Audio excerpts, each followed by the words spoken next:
ментално се стави почница, има под 60 години, бидејќи над 60 години ретко се среќаваат компликации, и 60 години мора секој да риск од вакцина и добивката од вакцина.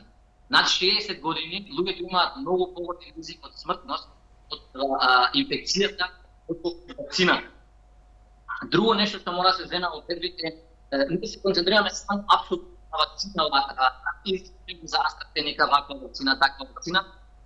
Ако се земе во предвид и болеста COVID, колку вози предизвикува болеста COVID, интензивни пациенти, например, според половините пациенти имаат пропоза.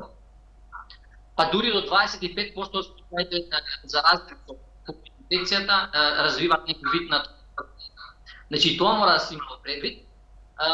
И мислам дека не е правилно да се рече сега во моментот AstraZeneca е аут, не ја даваме веќе, и бидејќи во моментот и немаме доволно информации ни од другите земји, ни пак од другите вакцини, како кај нив што се случува кај тие вакцини. Мислам дека рано да се каже AstraZeneca е лоша вакцина, не ја даваме веќе. Туку сега германската комисија за вакцини кажа прво пауза, стоп, да видиме што ќе се случи понатаму пред да продолжиме понатаму со вакцинирање.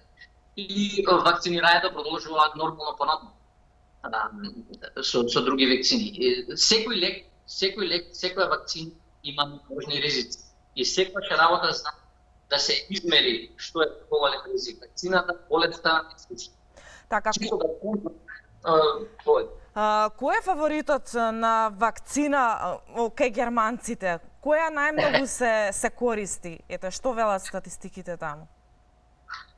Фаворит, не може така да се каже, и тоа прашање го добивам често, докторе, која е најдобра вакцина? Која вакцина да ја примам?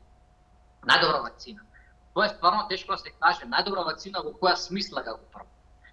Секоја вакцина е добра во тоа што штити од тежок тек од болеста или пак од инфекција од болеста, но секоја вакцина може да има и несакани ефекти. Еве, например, кај Pfizer се појави исто слична состојба, тромбоцитопенија, малце друг механизам, кој што водеше до крварење во мозок. Имаше случаи во Америка. Значи, секоја вакцина може да доведе до компликација, секој апче може да доведе до компликација. Дали луѓето да се вакцинираат и понатаму?